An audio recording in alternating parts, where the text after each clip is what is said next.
Hi. ఏపీలో next ఎవరు CM అయితే బాగుంటుంది అనుకుంటున్నాను? జగన్.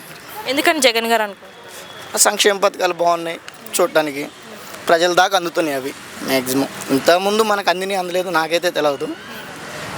ఇప్పుడైతే జగన్ గారు చేసే పాలన అంటే వాళ్ళు గ్రామ వీళ్ళని పెట్టారు కదా, సచివాలయ వాలంటీర్లను పెట్టి వాళ్ళ ద్వారా పథకాలు అందిస్తున్నారు. ముసలోళ్ళు కూడా కదలేని వాళ్ళ దగ్గర దాకా అందుతున్నాయి అవి. వాళ్ళ సర్వీస్ బాగుందంటారా? బాగుంది. సో ఈ 5 yearsలో మీకు ఏం నచ్చింది బాగా? అదే ప్రజలకు అందాల్సిన పథకాలని వాళ్ళ చేతి దాకా అందియటం అది గొప్ప మెయిన్. అక్కడ దాకా జగన్ గారు వచ్చాక స్కూల్స్ వైద్య పరంగా బాగా డెవలప్ చేశారు అంటున్నారు కదా, నిజమే అంటారా? అది వాస్తవం మేడం. అంటే ఏ విధంగా చేశారు అనుకో? స్కూల్స్ బాగా డెవలప్ చేశాడు మేడం. స్కూల్స్ విషయంలోని మనం అంటే ఒక కార్పొరేట్ రేంజ్లో మనకి కనీసం ఇంగ్లీష్, ఇంతకుముందు మన గవర్నమెంట్ స్కూళ్ళల్లో ఇంగ్లీష్ మాట్లాడటమే కష్టం. ఇంగ్లీష్ అంటేనే ఒక భయమైన సబ్జెక్ట్ అది.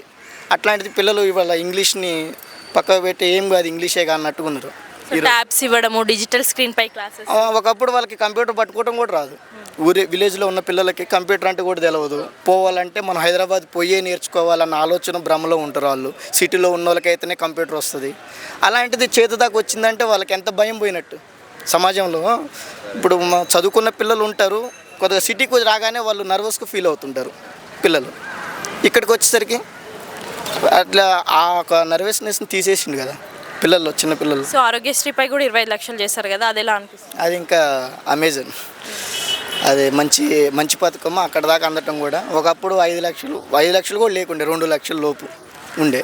ఇవాళ 25 లక్షల దాకా పోయిందంటే అంత ఫ్యామిలీ మొత్తం ఎటువంటి పెద్ద ప్రాబ్లం ఉన్నా కూడా చేయించుకోవచ్చు. సో ఆడుదాం ఆంధ్ర అని కూడా స్టార్ట్ చేశారు, అది ఎలా ఉందంటారు రెస్పాన్స్?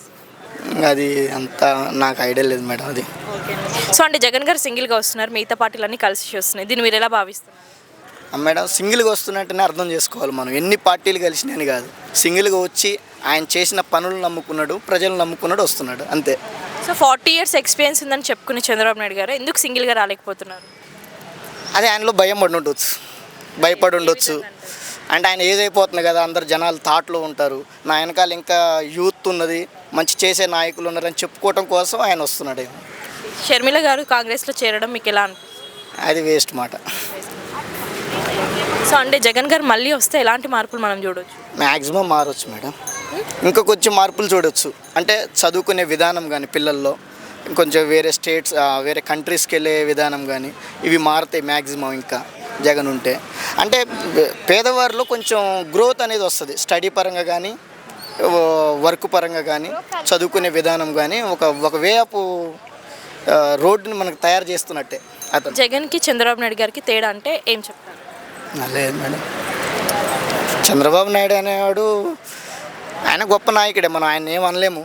ఆయన చేసిందంతా మనం హైదరాబాదు ఆంధ్ర చూస్తూనే ఉన్నాం. ఆయన గొప్ప నాయకుడే. కాకపోతే ఏంటంటే ఆయన ఏజ్ అయిపోయిందని మనం అనుకోవద్దు. ఆయన వెనకాల ఉన్న పార్టీ, ఇప్పుడు ఆయన గొప్పవాడే, ఆయన వెనకాల ఉన్న వాళ్ళు గొప్ప వాళ్ళు ఎవరు లేరు పార్టీ నిలబెట్టడానికి. అదొకటే ప్రాబ్లం, ఆయనకున్న ప్రాబ్లం. ఆయన ఎంతకాలం చేయగలడు? మా అయితే ఇంకొక 5 ఏళ్ళు, ఆయన తర్వాత ఇక కుర్చీకి పరిమితం అయిపోవచ్చు, అంతకు మించి. జగన్ అంటే యంగ్గా ఉన్నాడు, చేయగలడు, ఇంకా చేయగలడు. ఆయనకు సపోర్ట్ ఇస్తే, మన ప్రజలు అనే వాళ్ళు సపోర్ట్ ఇస్తే ఖచ్చితంగా చేస్తారు. ఆ విధంగా. Thank you.